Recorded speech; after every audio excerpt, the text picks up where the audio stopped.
պատրվակ լինի, նաև քաղաքում զոր կպահել։ Նորմալ չի արվել այդ զորավարժությունը։ Գովազդ էր ծերից ծեր, նախընտրական գովազդ է։ Դրա համար հիմա վիճակը հասելն է, որ մի հոգին է նստում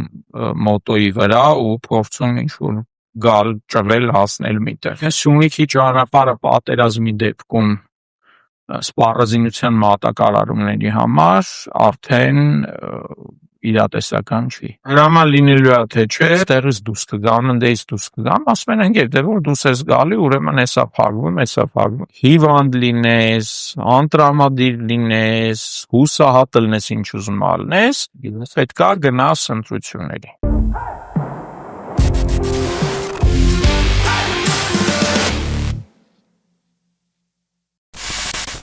Բարև եթերում Cast-of podcast-ի երկրորդ թողարկումն է եւ այսօր մեր հյուրն է Կարեն Վրդանեսյանը, բարև պարոն Վրդանեսյան։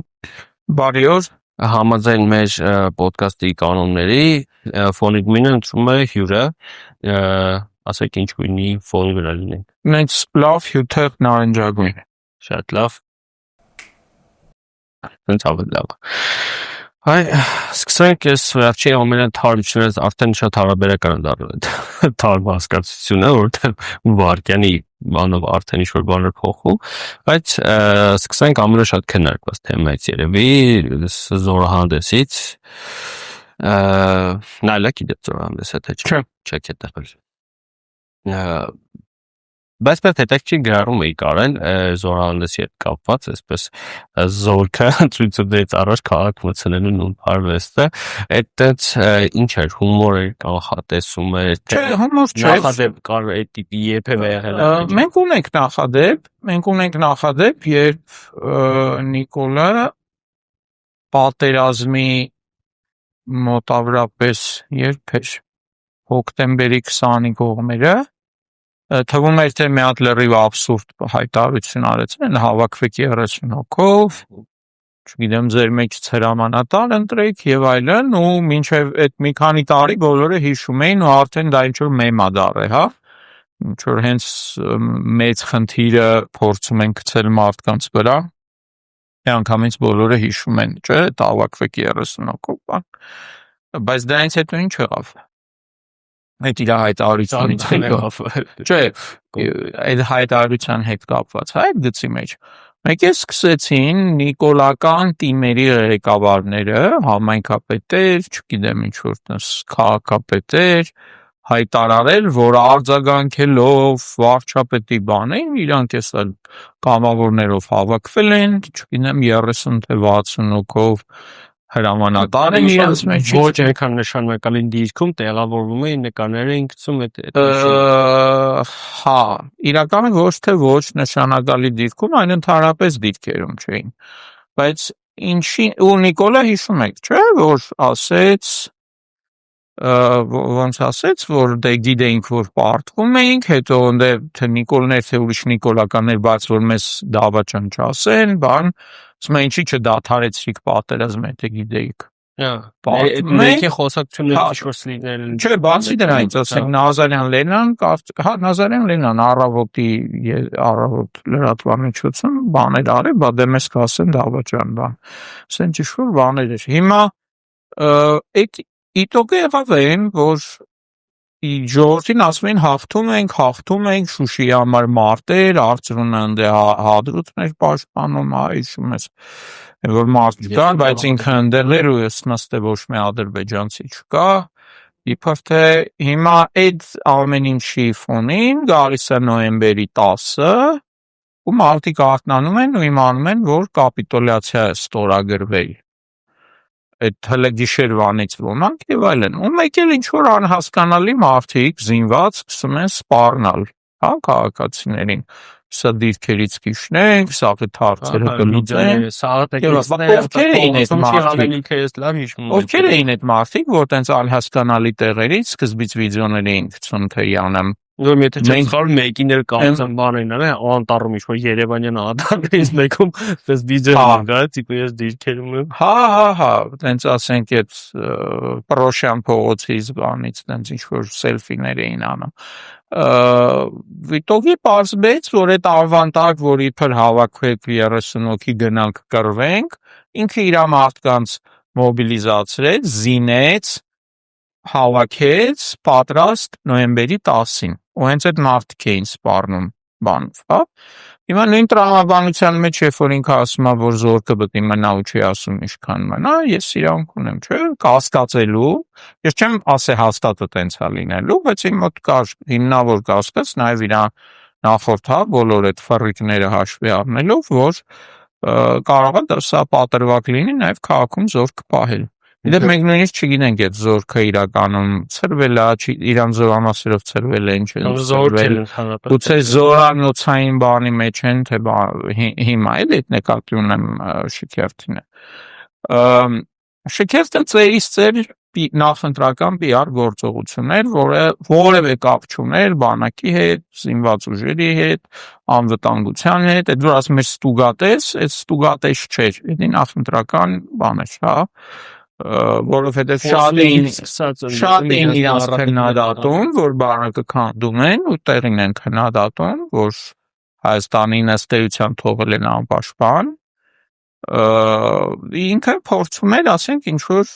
դրան պատասխանել այդ շքերթով, ասել որ զինատեսակներ ունեն բավականին ազդել են, շատերի վրա դա նաև ազդել է, անդրոն հատուկ բերեցին, ասենք, 3 օր այդ տղեկին փողոցներում պահում էին տեխնիկայի հետ, աթենքի փողոց փակել էին, ԱԹՍ-ն ինչ-որ բանը չխոլոմատը, այդպես բանը, այդ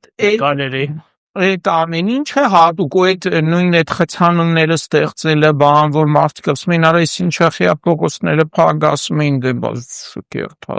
նոր զենքերն է, բանա, այսինքն այնց է արվում, հատուկ անհարմարություններ նաև ստեղծելով, որ այսինքն բոլորը ուզում են, թե չեն ուզում, բոլորը այդ շքերթի մասին իմանան, ինչ շքերթ, դե բան նոր զենքեր։ Հիմա ամբողջ հարցը այն է, որ անվտանգությունը այդ մի հատ զենք չի։ Մի հատ զենք չի, մի հատ զորատեսակ չի, մի հատ հերոս չի, ռոբոտ չի, այսինքն անվտանգությունը դա շատ տարբեր գործոններ են, զինված ուժերը իր ամբողջ ենթակառուցվածքներով, տարբեր ստորաբաժանումներով, զենքով, պատրաստությունով եւ այլն։ Դա նաև միջազգային դիրքերն են, դա նաև հենց գետնի վրա դիրքերն են, հա, դու ունես օրինակ ռազմավարական խորություն, դու ունես խորություն, որպեսզի կարողանաս անհրաժեշտության դեպքում իրականում տակտիկական նահանջ անես, թշնամուն ներքաշես ինչ-որ բանի մեջ, հետո խփես կողքերից, առաջ գնաս եւ այլն եւ այլն։ Մենք Արցախի կորստով կորցրել ենք Հայաստանի Հանրապետության ռազմավարական խորությունը։ Անվտանգ արդեն Սյունիքը անվտանգ չի, բացարձակապես Արցախի կորստով, այլ նաև հետագայում հենց Հայաստանի Հանրապետության տարածքից ռազմավարական նշանակության դիրքեր հանձնելով օրինակ իշխանասարան։ Հիմա այդ ամեն ինչը, ասենք, ներկայացնում էր նենց որ դա ոչ մեկին պետք չի, բայց ոնց պետք չի, եթե դա տեղից օրինակ ադրբեջանցիները հնարավորություն ունեն խփել Սյունիքի ճանապարհին։ Հա, այդ ոնց է տենց լինում։ Կամ ասենք Գորիս Կապան ճանապարհը որ հանձնեցին եւ այլն, տենց շատ։ Այդ ամեն ինչը անվտանգային համակարգի մի մաս է։ Հիմա այդ ամեն ինչը հանձնում են։ Բանակում կադրային ջարդը անում են, ընդհանրապես կադրային ջարդը նաև պատերազմից հետո։ Պատերազմից առաջ, պատերազմի ընթացքում, պատերազմից հետո, հա, էլ չասած, որ պատերազմի ժամանակ ինչքան մարդ զոհվեց, նամանավանդ սպաներ ու բարձրաստիճան սպաներ, հա։ Այդ ամեն ինչը մի կողմից, մյուս կողմից զորավարժությունների բացակայությունը։ Իրանք իհարկե ինչ-որ տենց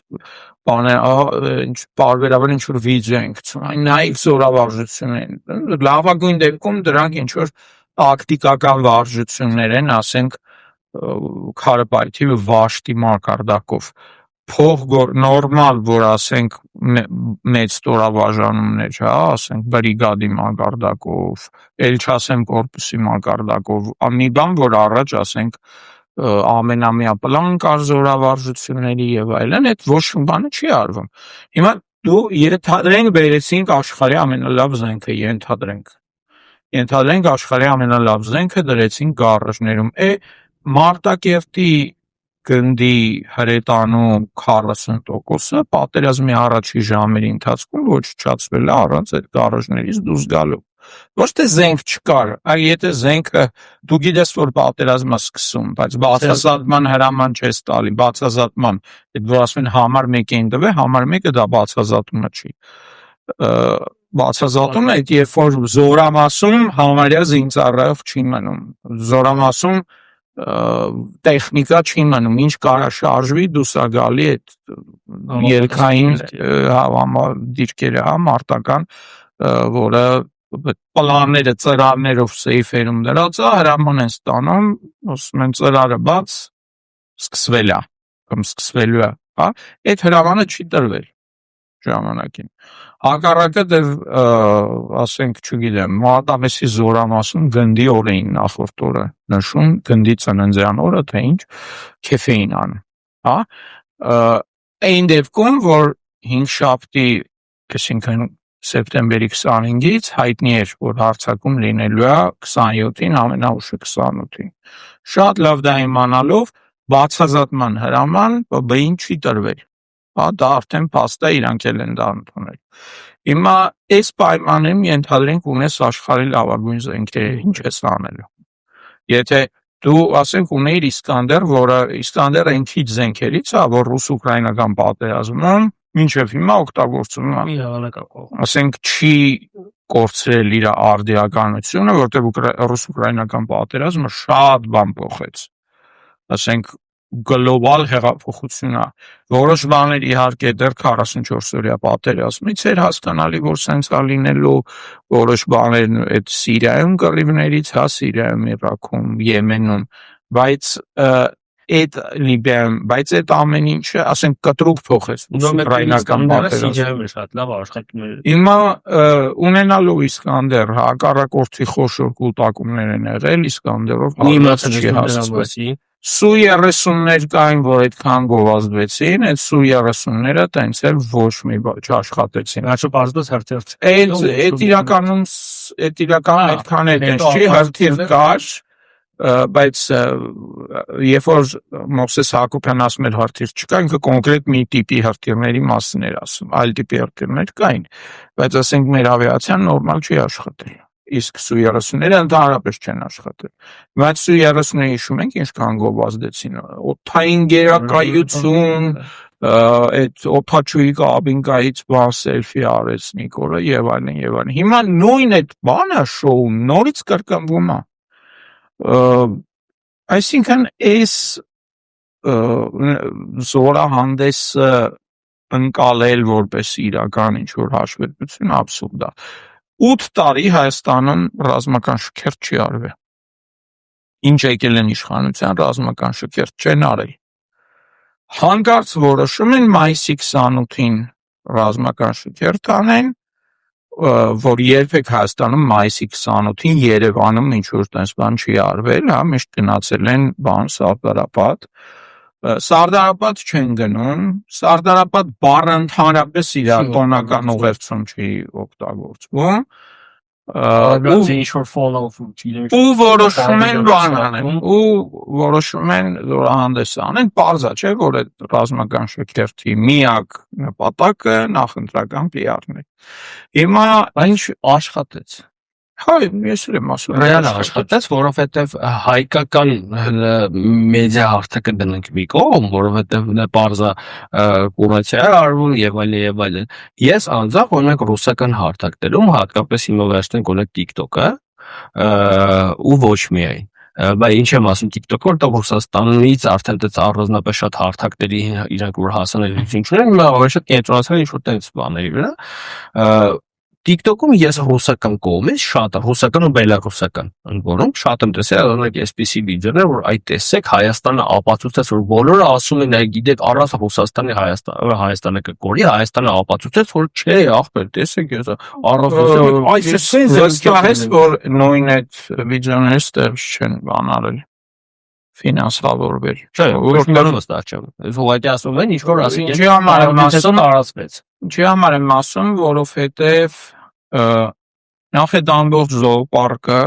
այդ սպառազինության տարբեր, ֆրանսիական, հնդկական եւ այլն, պետք է միասին կարողանալ աշխատացնել, հա, չինական։ Այդ միասին աշխատացնելու համար առնվազն պետք է, չգիտեմ, տարին 3-4 անգամ խոշոր զորավարժություն արվի, դրա արդյունքները վերլուծվի, սխալները բանալի, բայց վախում են իրենք զորավարժություն անել, հա։ Իդեպ ես որ ասում եմ 8 տարի զորավարժություն չեն արել, մի հատ զորավարժություն եղել է, դա հենց 18 թվականի սեպտեմբերի շանտ 2018-ն էր, որը պլանավորած էր իրանցից շուտ ու իրականում նորմալ չի արվել այդ զորավարժությունը, շատ լավ գիտեմ, ռազմիֆոյի լրագրողներ կար ՊՆ-ում այդ ժամանակ եւ այլն, խայտառակություն էր, էլի ցուցադրական ինչ-որ բան էր, բայց դրանից հետո առավել եւս պատերազմից հետո որևէ լուրջ զորավարժություն չի արվել։ Բացի այդ, մի հատ հետաքրքիր փաստ ասեմ, եթե արվում էր թեկուզ կապ չունի կներ խոշոր միջին կամ զորավարժություն թե ինչ, մի քանի զորավարժություն եղավ, որ պիտի լիներ ու չեղավ, ու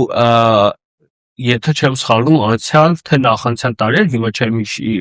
կոնկրետ չեմ հիշի, երբ որ պաշտպանության նախարարը հանդիպում էր լրագրողների հետ, այդ ԱՄՆ փակ հանդիպման ժամանակ, այդ հանդիպանը ես էլ էի ներկա ու Սպուտնիկ Արմենիայի լրագրող Դավիթ Գալստյան հարց տվեց կայանալիք, ճիշտ նախատեսված զորավարժության մասին։ Այդ որ թիվն է։ Կամ 23, 24 կամ 24-25 այդ 24-25 ավելի շուտ անցյալ տարվա որ ԱՄՆ-ից առաջ որ հանդիպում են լրագրողների բաներն ու այդ ժամանակ երբ որ Դավիթը հարց տվեց ասաց զորավարժությունը նախատեսված ինչ պատճառով հետաձգվեց ինչի համար է вообще զորավարժությունը նախատեսված նա սորը պապիկան ասաց բան եղավ սարս մի բան հետո ասա շատ վատ է որ դրա մասին դու գիտեք շատ վատ է որ գիտեք որ պիտի զորավարժություն լիներ այդ զորավարժությունը օրենքով ամեն տարի մի քանի անգամ պետք է լինեն տարբեր դրա մասին ոչ մեկ պիտի չիմանար որ շատ վատ է որ դրա մասին դու գիտեք ու շարունակեց ասեմ ոչ արդեն պատասխանը սոժբա այսինքն ասում դալեկտի սուտար պետական գախ շատ ինչ-որ փակ եմ փորձում բայ որ ասեք թեկուզ երգիար մեջ մենակ իմանան իրանք իմիտացիա են անում թե իբր զորավարժություններ են անում բարբերաբար ինչ-որ վիդեոներ են դնում ասենք հատուկ ջոկատայինների զորավարժություն, հա, 12 հոգի ինչ-որ ակնհայտորեն կամերաների վրա աշխատում է, այսինքն բեմադրած ինչ-որ տեսահոլովակ է, չի լինում այդպիսի հատուկ ջոկատայինների զորավարժություն, էլի, դա ասենք տիկտոկերություն է, ոչ թե զորավարժություն, կամ ասում են բան, պայստազորայինների հավաքների զորավարժություն են ցույց տալի, հա, մի 20 հոգի բեռնատարի մեջ նստած, մտնում են մարտի դաշտ, ասենք արդեն խնդալդ գալիս է, չէ, ռուս-ուկրաինական պատերազմը տեսնելու, ընդհանրապես 44 օրյա, ասենք այսօրվա օրով ռուս-ուկրաինական մարտադաշտում ջոկը կրճատվել է մինչև 2 մարդ ջոկի կազմ է, լավ շտուրմավոյի գրուպա են ասում, կրճատվել է 2 մարդ մինչև, հա, ջոկ չի դա, բայց, հա, որովհետև նույնիսկ մի հոգու հետևից են հիմա անգնում FPV դրոններով խփում են, երբ որ ցույց են տալիս տենց բաներ, հա, այս մեր տեխնիկան է եւ այլն, բայց ոչ մի պաշտպանական բան չկա, ոչ մի քողարկային բան չկա ու մենք դա չենք տեսնում ոչ վիդեոների վրա, մարդիկ գնում են պայստազորայինների հավաքների գալի պատմում են եւ այլն հանդիպում են պայստազորայինների հավաքները շատ տարօրինակ կերպով արվում շատ միտեղ լավ արվում, միտեղ վատ արվում, բայց մեկը ընդհանուր պլան ոնց որ չկա էլի, շատ բան է ըստ էության մարդկանց ուղղակի տանում են պարտադիր զինծառայության, հա, այդ բանակի թվականակը, որ կրճատում են, այդ ծակերը ինչ-որ ձևի պետք է փակեն, դա փակում են քաղաքացիների հաշվին, պայստազորայինների, դրանք անը դրել են ուսումնավարժական հավաքներ, բայց դա ուսումնական վարժական հավաքներ չեն, դա մարտական հերթապահություն է, պոստեմպա։ Հիմա այս շքերթին, հա, եզրափակելով գովազդեր ծերից ծեր, նախընտրական գովազդեր, հեքիաթներ էին պատմվում, աննախադեպ զենքերի դնում, կարծես մինչև իրանց ոչ զենք ենք ունեցել, ոչ բան, որ զենք չունեինք, բա այդ 5 միլիարդը ինչ եք հանձնել Ադրբեջանին, հա, այդ մեկ, երկրորդը ցույց չտվեցին նախորդ գնումներից, հա, նույն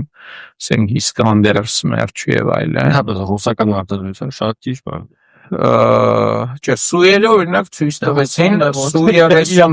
բայց այդտեղ է հարց կա, օրինակ 4 սույ էին կգնել, բայց 3-ն էին օգտվում։ Նորմալ ես արկամ սեծ բանը հստակ բանը շեշտը այդ սույերի հետ կապված խնդանում գիտեք որ Վագն Ալեքսեյանը մնացածով հատուկ նկարել ու որ հատուկ տեստ նկարել էր էլի, չգիտեմ ոնց էին հարմարացրել, որտեղ հերթերը էլեվա, որտեղ սկսում է այդ տեսակ հերթերը ունենք արդեն սույերի։ Հա, բայց իսկ ով է պատժվել նրա համար ենթադրենք չունեին, ինչ որ մեկը պատժվել է, որ այդ հերթիրների իբր չկային, իրական հերթիրները կային, որտեղ խոսքը այնտեղ միայն օդ շատ հեռահար հրթիռների մասին էր, որով իբր պետքա թուրքական F-16-ների դեմ պայքարեն։ Ինչեր են։ Մի խոսքով ծերից ծեր շոու էր այդ։ Հիմա ես իրականում շատ ավելի ուրախ կլինեի, որ ոչ թե լիներ ինչ-որ sense ցուցադրություն, այլ լիներ տեղերում իրական աշխատանք, զորավարժություններով, վարժանքներով եւ այլն եւ այլն։ Այդ ու ժամանակակից պատերազմի փորձը հաշվի առնելով։ Երբ որ ցույց են տալի ինչ-որ այդպես բեռնա տարով մարդկանց մարտի դաշտ տանելը, այդ ասենք նույն հաջողությամբ կարող մի հատ մեծ կոլեկտիվ դագաղ սարքեն անիվների վրա դնել։ Էտա։ Հա, մտածել եմ խոշոր հաշվով, որ այստեղ մեծ տպավորություն, որ 44 տարի պատերազմից հետո որևէ կերպ մտածել եմ չի փոխվել, այսինքն ասենք հնդկական հաուբիցներ են առնում, հա, կամ նույն D30-ը ինչ որ հա որ ասում են գործարանային, դա էլ է շատ խնդալու, կարծես ասենք ոչ գործարանայինի D30-ը հնարավոր սարքել, հա, չէ, ինչ որ մեկը տունը նստի ստանուկի վրա։ Փողը բանանից ակի, չէ, D30-ի կամ ձուլի D30 բանա չուգունի տրուբեկից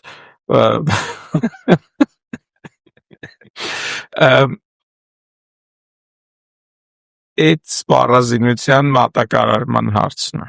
հա, ասենք թե Հնդկաստանից բերվեց 155 միլիմետրանոց արգերով, 155 միլիմետրանոց արգերը Ուկրաինայի պատերազմի պատճառով, հետո նաև Իսրայելի բանով հիմա շատ մեծ դեֆիցիտ է ամբողջ աշխարհում, բայց ենթադրենք Հնդկաստանը այդ արգերը մեզ վաճառում է։ Պատերազմ առնում, առաջին մի քանի օրը կռվում ենք, արգերը օգտագործում են, ենթադրենք, տնտանոթները այդ ընթացքում չի խփվում, Աստվածտա, ոնց է բերվելու նոր արգերը, որ երկրի տարածքով։ Օրինակ, նույն պարզա չէ, որ Իրանով է բերելու, Իրանը Սյունիքն է, Սյունիքը այսինքն կտրելու են ճանապարհը։ Հեսա դա հենց որ հիմա շատ քննարկվում է այդ բանը, էլի նորից գցել են մեդան անգլանների հարցը։ Ես ասեք այդ բոլոր ճանապարհները որ բան որ Տիգրանաշենում հայտնվեց ադրբեջանական միավոր որևէ էական ինչ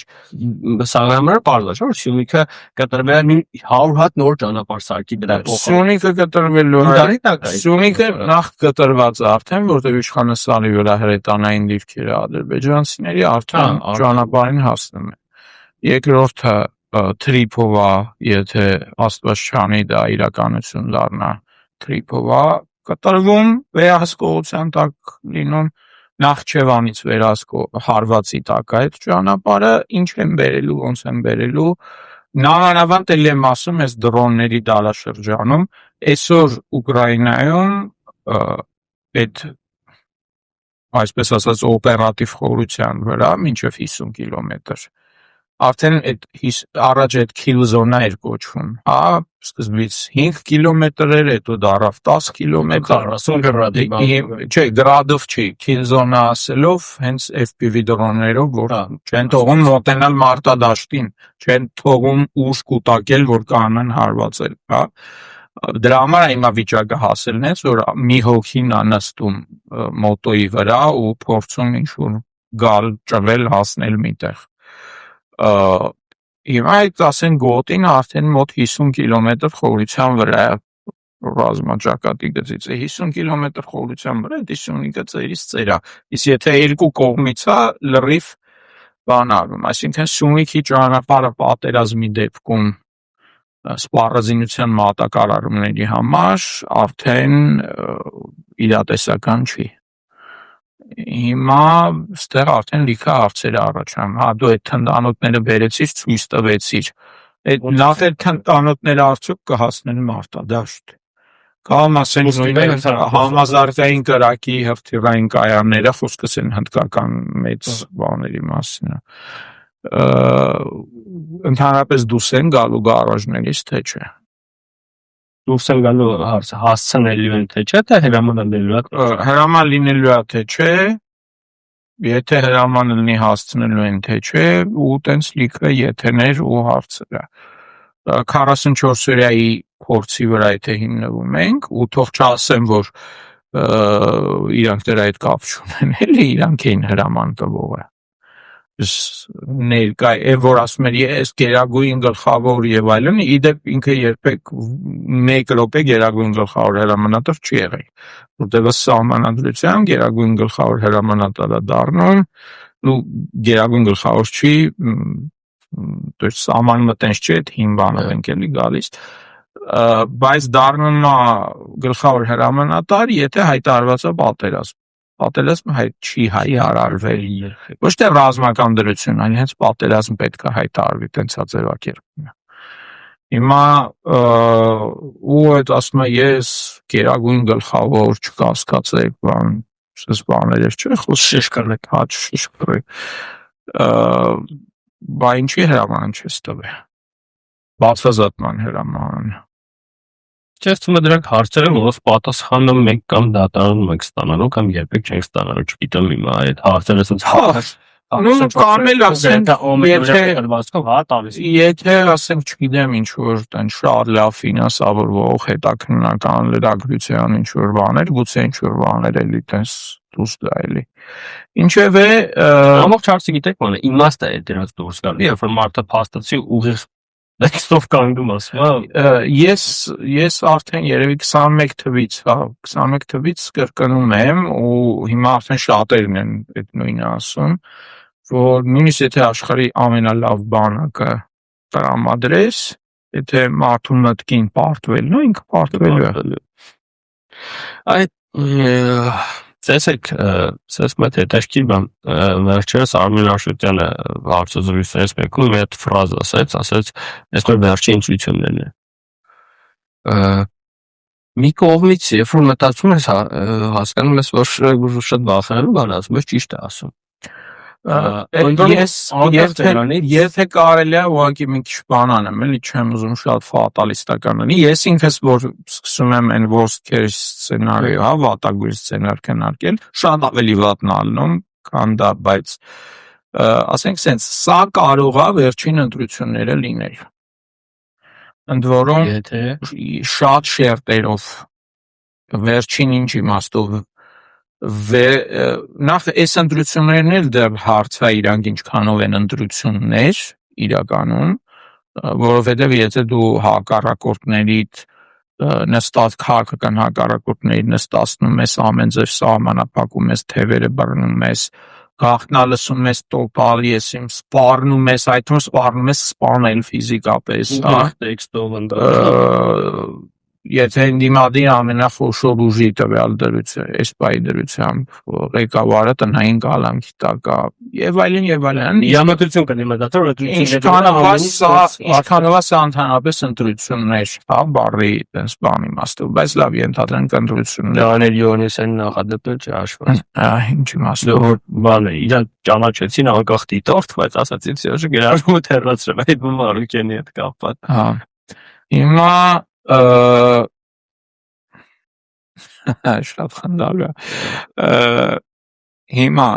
ենթադրենք սա ընտրությունները հա նույնիսկ այս ձևի ընտրություն արդյոք հաջորդ ընտրությունները նույնիսկ այս ձևի ընտրություններ են ելնելու թե ամբողջ ընդդիմությունը կամ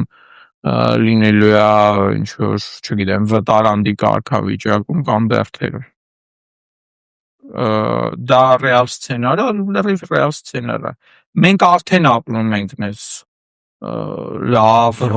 խունդ ավտորիտար ռեժիմում հա բռնապետությունում հա ոնց կասենք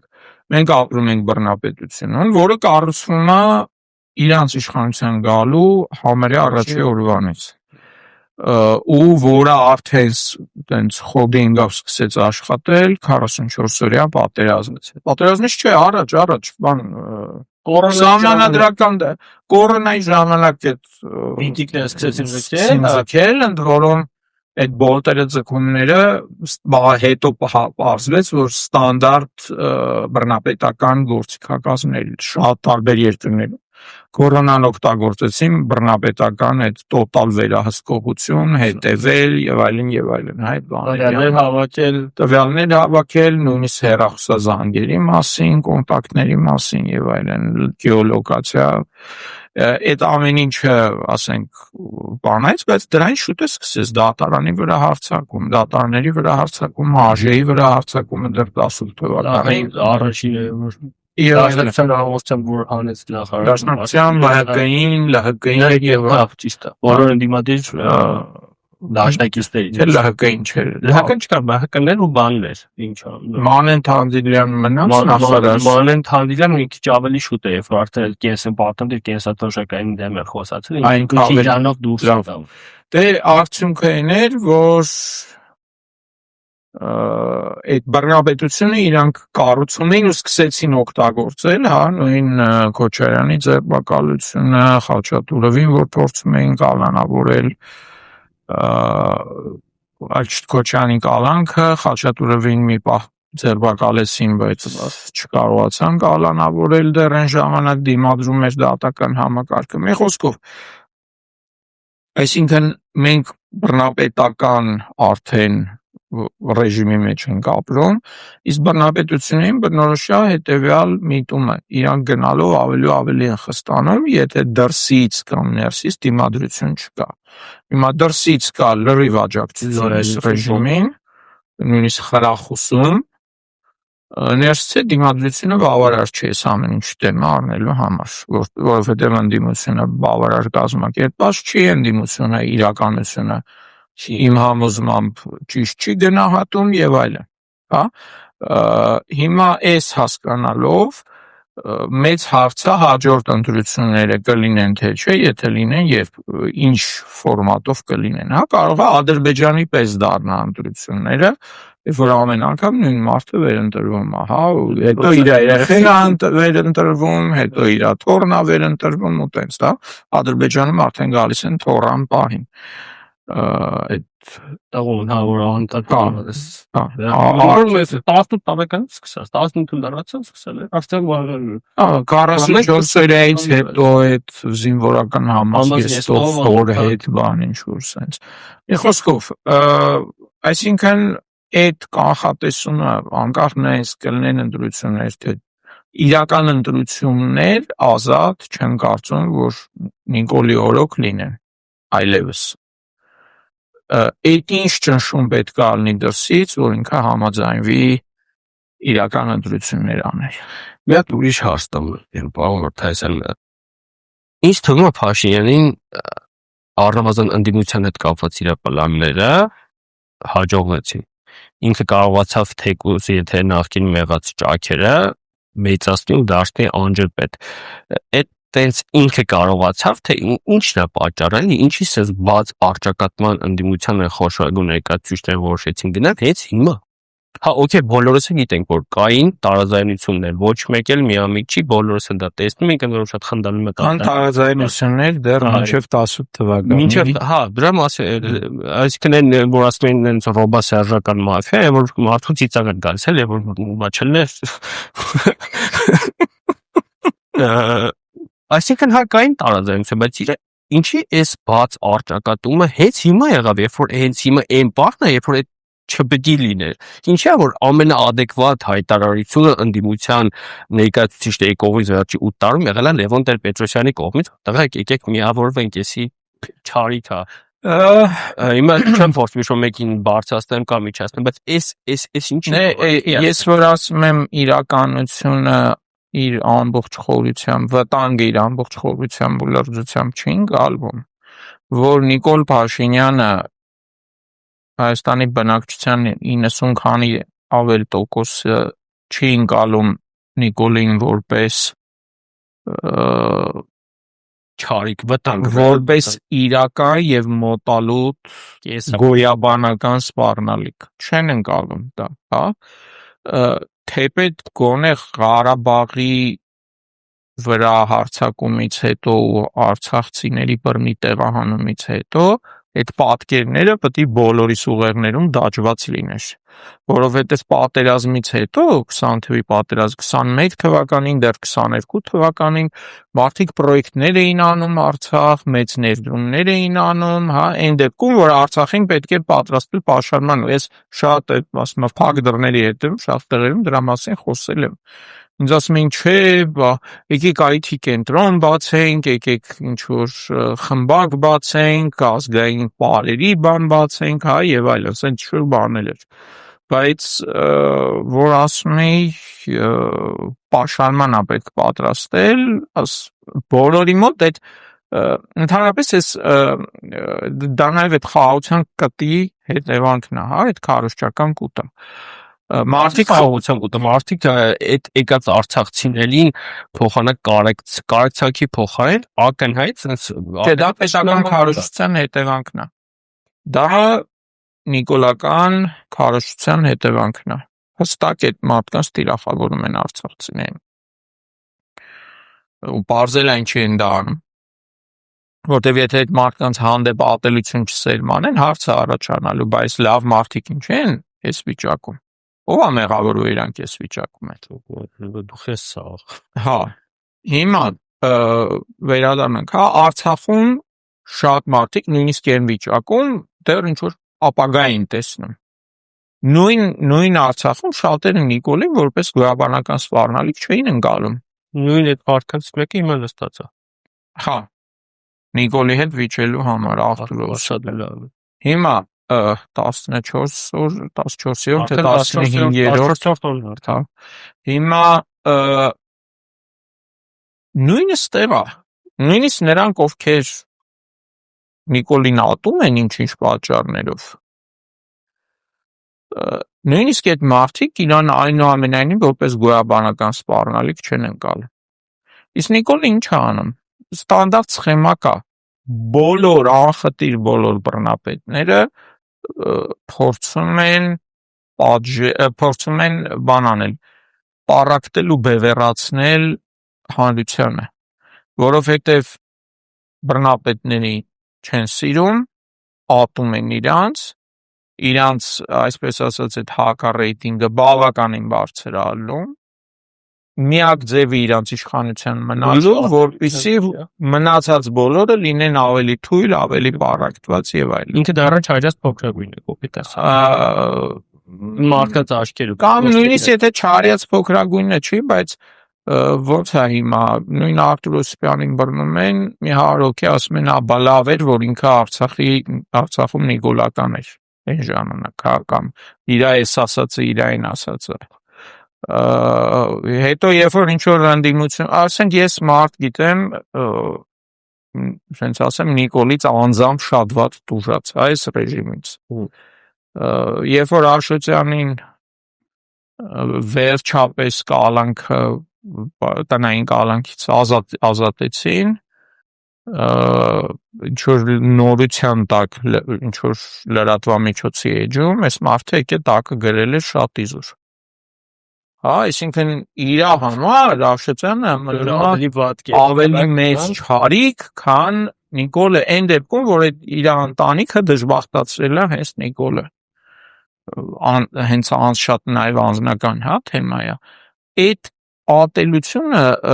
նախկիններ, չգիտեմ, ռուսական ագենտներ, արցախցիներ, թալանչիներ, ամեն մեկի համար ինչ որ մի հատ պիտակ գտնում են, երբ որ էլ պիտակը չեն գտնում, ոնց է ելնի, բան են ասում, հա, դες սրանք ռուսական ագենտներ են, կապ չունի, հա, հիմա նույնիսկ Ազատություն ռադիոկայանի վրա են այդ KGB-ի ագենտի պիտակը կպցնում, ինչը իհարկե շատ խնդալու է, ասենք KGB-ի ԱԱՑ-ի գործակալը իրանց մոտ բանա, արտգործ նախարարը, բայց ուրիշներին են գործակալը անվանում։ Մի խոսքով, այդ պառակտումը իրանց ոնց որ շնչում են, այդ ձևը պառակտում են։ Նկատել ես, իրանք միշտ փորձում են ինչ որ մի հատ խնդիր ստեղծում են, երբ որ իրանց մեղադրում են, իրանք այդ խնդրի լուծումը կապում են ինչ որ այդպես պառակտման հետ։ Օրինակ դեռ 18 թե 19 թվականի սկիզբներ, կամ ես մեղավոր չեմ, ես դրա պատասխանատուն չեմ, այդ խնդիրը որ կա, ես չեմ ստեղծել։ հա, դավաճաններն են, չգիտեմ ինչ է, հա, մեկ է դավաճանները, սպիտակ է կա։ Բանա մի հատ բան էր գրառում էր արել, ուրեմն Նիկոլը 18 թե 19 կամ 18-ի վերջներ կամ 3-19-ի սկիզբ, բա այդքան որ ասում եք զինվորականների աշխատավարձները բարձրացվի, բա գիտեք քանի մարդ է օգնություն ստանում, տենց ապօրինի օգնություն է ստանում իբր։ Այսինքն ինքը արդեն զինվորականների նպաստ ստացողների հետ կռվցվեց։ Ասում են քաղաքում խցանումներ են, բան են եւ այլն, մեկ է Ղարաբաղցիներն են եկել ավտոներով լցվել տրամարատից։ Հետո ինչ ժամանակ անցնում է, բարձում է, չէ, մեծ մասը շրջաններում էր, մեկ է բանա, օպելով համբանները գեղելից գալիս են, հա, ինչ որ sense բան են ասում։ Այսինքն անընդհատ քաղաքացուն, մարզերում քաղաքացու դեմ է խոսում, ասում են ջուր չկա, ջուր չի գալի, ասում են, բա գիտեք Երևանում մարդիկ, որ ատամ են լվանում, ու սես մի հատ բան, էլի, այսինքն գյուղացին ոռոգման ջուր չունի, որտեվ Երևանում ատամ լվալուց ջուրը շատ են, իբր թե շատ են օգտագործում։ Ու ամեն ինչում է սենց, ամեն ինչում ինչ որ մի հատ ինքը դուսագալի, ասենք, հակառուսական հայտարարություններ է անում, ասում է ես ստերս դուրս կգամ, ընդեից դուրս կգամ, ասում են ընկեր, դե որ դուրս ես գալի, ուրեմն էսա փակվում, էսա թանգարանում սրագինը։ Ասում է, տեսեք, էդի գնացել է Սամվել Կարապետյանը իրանց ինչ-որ բան, Սամվել Կարապետյանն։ ասենք, ընկեր Սամվել Կարապետյանը քեզ չի ստիպել ամեն խաշմերուկում գոռաս չգիտեմ, Պուտինը sense Պուտինը նենց, կամ եթե Սամվել Կարապետյանը ազդեցիկություն ունի, որ կարողանում է Ռուսաստանի կառավարության մակարդակով հարցեր լուծի, ասենք դու չլինելով բաց երկրի ղեկավար։ Մի խոսքով, այսինքն ամեն ինչին ինչ որ այդպես մի հատ մեղավոր ու պառակտող մի հատ բան է, էլի։ Զինվորին սպաների դեմ հանին, գիտեմ սպաների գեներալների դեմ եւ այլն։ Ինչի անդիմությունը դրան արվում, որովհետեւ փորձառու մարդիկ են, ախր բանը չեն։ Որովհետեւ անդիմությունը մահացու վտանգը չի տեսնում։ Այսքանից հետո էլ ո՞ց է հնարավոր։ Իստումա դրա պատճառներից մեկը օրինակ նաեւ իրանց կենսակերպն է, հա, իրանց հողի վրա համարյա բան չփոխվել, բացի նրանցից, ովքեր հայտնվել են բանտում։ Հա, դրա համար ասենք մեկը նույն Աշոտյանը շատ ավելի խիստ գնահատականներ է տալիս, որտեղ ինքը դա տեսնում է ոնց է։ Լավ, դե Քոչարյանն էլ ո՞վ հայտնվել է այդ դեպքում։ Չգիտեմ, իսկական չգիտեմ։ այդ նույն այդ խոսույթը ընդդիմության, որ ադե Նիկոլա ապի կարա տգետ այսի ոչ մի բան չի կարա, հիմա էլ էս բանեն անում սարսափածա, չգիտեմ, խոճապի մեջ է, այդ նույն ձևի հիշում ես մինչև 18 թվական մեմ էր դարել, ռեժիմը խոճապի մեջ է, հա, վերջում սարսափածային եկած բան, ավելի վաղուց, այդ հլը լեվանականներից է, Սեյֆինյան իրայից է, այդ հլը 2008-ից հետո, ռեժիմը խոճապի մեջ է, անդադ կար, հա, ու տենց ասենք Նիկոլա խոճապի մեջ է, ու ամեն անգամ բազումա չէ, ընդհանրապես խոճապի մեջ չէր, դերասանություններ անում եւ այլն։ Հիմա էլ անդադ ասում են հունից դուրս եկավ, չգիտեմ ինչ արեց։ Մի հատ տարական բան, մի քանի բանում եմ նկատել, էլի մի անգամ չի եղել։ Այդ որ ինչ որ մեկի հետ կռիվ անում, մեկը շուռա գալիս ու սկսում է գորգռալ տեսախցիկի մեջ, հա, ասենք որ մարդը որը հունից դուրս գա, սկսի տեսախցիկ մագա։ Ասենք մենք հիմա իրար վրա ենք նայում, չէ, ես sense չեմ նայում տեսախցիկին ասում, չէ, ասենք որ մարդ, եթե ես հունից դուրս գամ, ես զրուցակցից վրա կգորամ, զրուցակցի հետ բան կանեմ, եթե ինչ որ մեկով ինձ հունից հանեց, եթե շիզոֆրենիա չկա, եթե հունից հանեց, ասենք գնաց, ես էլի հետից մեկին կասեմ տեսար ես ինչ էր անում, բայց sense խոսում այդ շուռա գալի կամերայի մեջ ու սկսում ասես բաներ անել, այդ հունից դուրս գալ չի, տենց հունից դուրս գալ չի լինում, ինքնատիրապետումը տենց չեն գործում, դա բարձրական դերասանն է, դերասաններն է, չէ, որ ասենք Սերեն Խոստովանում, հա, տեսախ օբյեկտիվին, ասենք sense խոշոր պլանը որ նկարում օբյեկտիվին, դու հավատում ես որ ինքը ինչ որ մեկի հետ է խոսում, բայց իրականում ինքը կամ օբյեկտիվին է նայում, հա, կամ ինչ որ ատել, ես քեզ ատում եմ, բասս բան ասում, բայց կամերայի մեջ նայելով։ Հիմա այս մարդը այդ կարգի դերասանություն է անում։ Լավ, sense մի հատ թեթև վատ կամ լավ չգիտեմ, պրոգնոզը եթե փորձենք արեք, ինչ կլինի հունիսի 7-ից հետո, եթե այս ազգավորությունը ընտրվի, որովհետև անկեղծ ասեմ, ես այդքան շատ research չեմ կապում, որ ընդդիմությունը գոնե ընտրվել խորհրդան անցնելուց հետո դաշինք կազմելու վիճակի կլինի, հաշվի առնելով 2023 թվականի Երևանի քաղաքապետի ընտրությունները, ունենալով այդ նախագծը, ասեմ որ իդեալական առիթից վերջապես գոնե ինչ-որ բան փոխելու է, ես էլ չէ։ Դե պարզվեց, որ այնտեղ ոչ բոլորն էին ընդդիմություն, հա, նրանք ովքեր ներկայանում էին ընդդիմություն, ոչ բոլորն են ընդդիմություն։ Մենք նաև նման բան տեսել ենք իրականում 20 թվականին պատերազմից անմիջապես հետո, որ իբր ընդդիմություն էին հետո դառնալ այդպես պաշտոն ուժած, բայց բանա լավ էլ պահում էին տակից, հա, բարձվեց եւ այլն, այդ միկոն։ Իմ կանխատեսումը հետեւյալն է, որ ընդդիմությունը, այսպես ասեմ, հաստատ մեծամասնություն չի կազմելու։ Ես կհամարեմ ընդդիմության համար լավ ելք, եթե Նիկոլ Փաշինյանը զրկվի այդ սահմանադրական մեծամասնություն կոչվածից, այսինքն գոնե 2/3 չլինի, ես կասեմ, որ ընդդիմությունը հաջողեց։ Ես գիտեմ, որ ասածս կարող է ինչ-որ մարդկանց հիասթափեցնի, խնդրում եմ դա այդ ձև չընկալել։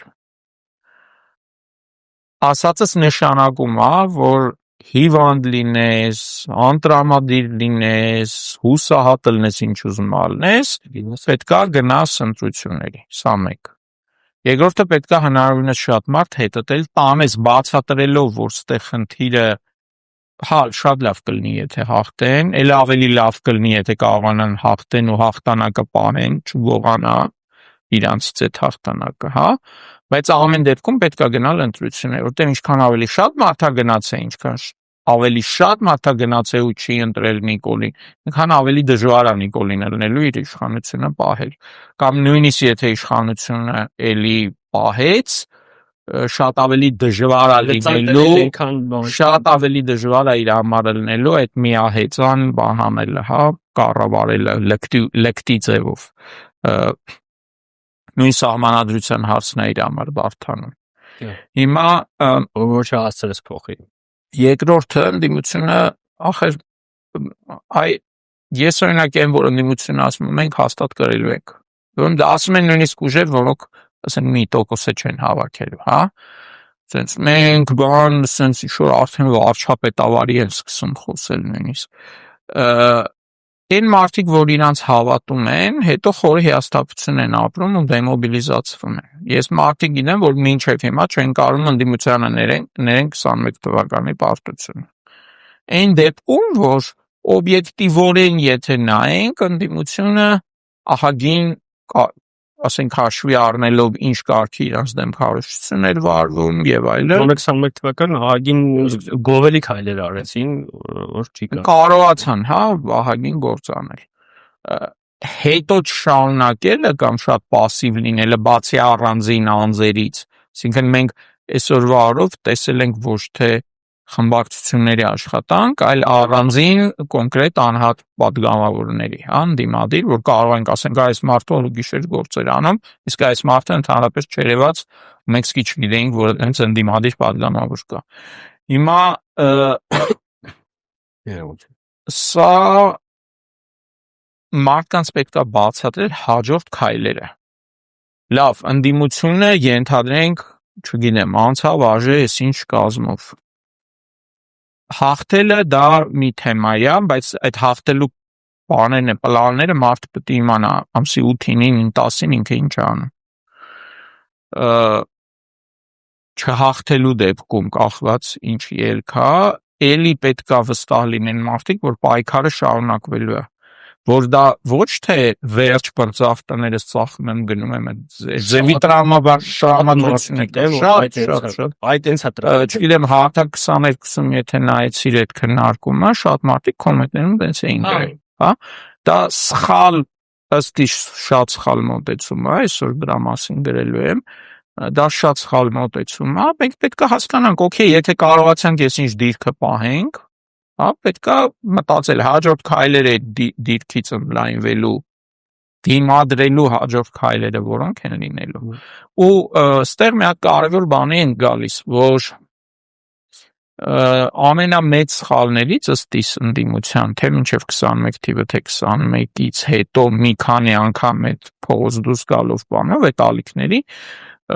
բոլորի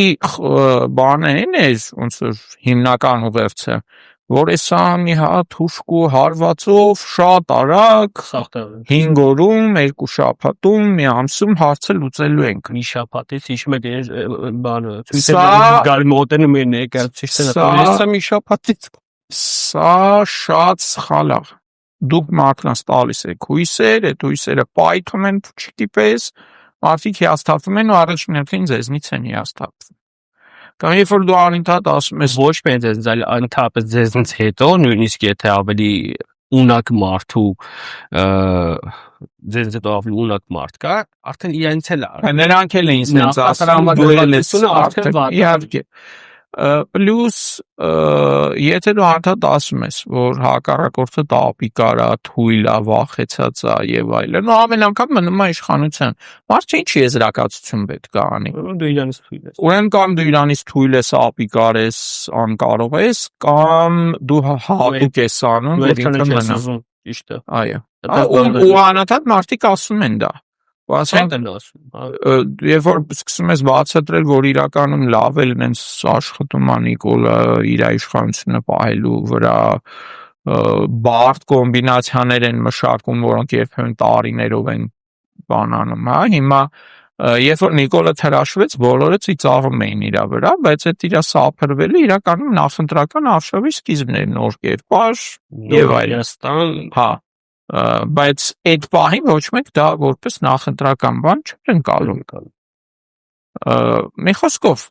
ասած սենա, որ պետք է այդ մեկ հուշկու հարվածով հաղթանակի մոտալուտ հաղթանակի այդ պարադիգմից, այդ բառը չեմ սիրում, բայց տեղին է, այդ պարադիգմից անցնել երկարատև դիմադրության, երկարատև պայքարի պարադիգմ։ Որն մի հատ էլ հետաքրքիր, բայց թվում է թե ընդդիմությանն է պետք վերջապես հասցնել, նո գոնե առնվազն ընդդիմության մի քիչ ավելի Այս օրերին ոչ մեկ չի նայում մեր զրույցը, գուցե հետո նայեմ։ Չէ, տարիքով մարդկանց մասին է խոսքը, որովհետև իրաց մոտ է դիտես լավ նստած, որովհետև մեղրը կարակ են խոստանում, էլի որ հեսա եթե մենք ընտրվենք, սով բրծավ սա։ Հա, Չէ, ժողովուրդ, դες չի լինում։ Նիկոլից ավելի պոպուլիստ լինելը ինձ թվում է այդ էլ ռազմավարական առումով դա ճիշտ մոտեցում չի։ Հա, որովհետև ընտրվեց ընդդիմությունը, ջան։ Հաջորդ վարքյանից պահանջելու են այն, ինչ որ դու ասել ես մի վարքյան առաջ։ Ու Այնքանից մի տոկոսը հիմա չես կարողանալու անց, որովհետև այս մարդը քեզ չի թողել հարթակ այդ ամեն ինչ անել։ Ավելին ասեմ, հաշվի չեն առնում հետևյալներ։ Նույնիսկ եթե Նիկոլը պարտվի, ինքը մեկա որպես երկրորդ ուժ լինելու ԱԺ-ում ու արևմուտքը ատամներով իրան պահելու է։ Ոսոր առաջ էր անում։ Այդ պատկերացումները, թե ինքը պարտվեց ու հաջորդ օրը հայտնվելու է բանտում, դա ֆանտազիաների շարքից է ցավոք։ Ինքը պետքա դատվի, բայց ելի եմ ասում, արտաքին ամենա ուժեղ միջամտությունն ալնելու, որ իրան պահեն ու չգիտեմ, ասենք հեչ չի բացառվում, որ ինչ-որ ժամանակ հետո էլի ինքը ճգնաժամ ստեղծի ու էլի վերադառնա իշխանության։ Նույն Ալիևի, Տողանի, ԵՄ-ի, չգիտեմ, Միացյալ Նահանգների եւ այլ աջակցությամբ։ Այսինքն ամեն դեպքում երկար պետքա անկախ նրանից ով կհաղթի, արի պարզ էլի քայլերով։ Հունիսի 7-ին գնում եք ու քվեարկում եք, հա։ Ցանկալի է քվեարկել, խիստ ցանկալի է քվեարկել մի ուժի համար, ով շանս ունի անցնելու եւ այդ ձեր ձայնը չի փոշիացնի, բայց գնացեք։ Ընդ ասենք մարդը ասում է ես Եվրոպա մետ եմ, ախր ես ոնց գնամ չգիտեմ, ուժեղ Հայաստանին ձայնը տան կամ Հայաստան դաշինքին կամ ԲՀԿ-ին չէ, բան, ախպեր գնացեք, չգիտեմ, Մարության Հայկին ձայն տվեք, գնացեք, ով այլ արեք, այդ մնացածը արդեն Նիկոլական, իրականում արբանյակներ են, նո, բայց կարող այլի կա, չգիտեմ, մի խոսքով գնացեք ինչ-որ մեկին տվեք, ձայն տվեք, ոչ նիկոլական, ոչ այն ուժերին, որոնք կամ հենց հիմա են օրինակ հիմա քաղաքապետարանում են իր այդ դաշինք ու պահում կամ մի խոսքով։ Երկրորդը, որ պետքա հասկանալ, որ ամեն ինչ արվելու է, որ այդ ձայնը կամ փոշիացվի կամ գողացվի, հա, ու պետք չի վախենալ հետո այդ ձայնի համար տեր կանգնել։ Երրորդը անկախ ելքից մեկը դիմադրությունը պետք է շարունակվի։ Եթե մարդը ծանր հիվանդ է, գնաց մի հատ բժշկի մոտ, այս բժիշկը իրան չբուժեց, դա չի նշանակում դե էսա մի անգամ փորձեցի բուժվել, չստացվեց։ Չէ, գնում ես երկրորդ անգամ ես, գնում ես ուրիշ բժիշկ ես գտնում։ Մարդիկ կան, ասենք 10 բժշկի ձեռով ասում են, վերջում գտնում են նորմալ բժշկին, հա, կամ ճիշտ բուժման ձևը գտնում են։ Դա ուրիշ օրինակներ կա, երբ որ ասենք դեղ ես խմում ու ցավով ատամից ցավը թողում է, չի նշանակում ատամը բուժվեց, էլի, այսինքն դիմադրությունը պետք է բուժվի այդ ատամը։ Մի հատ էլ օրինակ բերեմ ու երևի եզրափակվենք արդեն։ Երբ էր մի 7-8 տարի առաջ էր, թե արդեն 10 տարի առաջ դեղ հայտնաբերեցին, որը 99%-ով այդ քրոնիկ հեպատիտ C-ն բուժում էր։ Հեպատիտ C-ն, հա, որը մինչև այդ համարվում էր անբուժելու։ Հա։ Ինքը քրոնիկ էր, դեղեր որ խմում էին զուտ բանի զսպելու համար։ Ինդի շարքի բան համարվում էլի։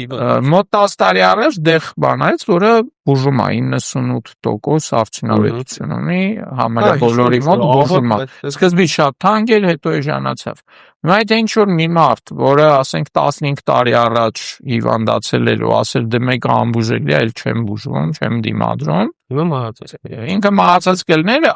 չէր հասնի նրան, որ այդ դեղը եղավ, հա։ Հիմա մեր դեպքում էլ ինչ որ դիմադրելը պարտադիր է, դու դիմադրում ես, հետո մի հատ դուռ է բացվում։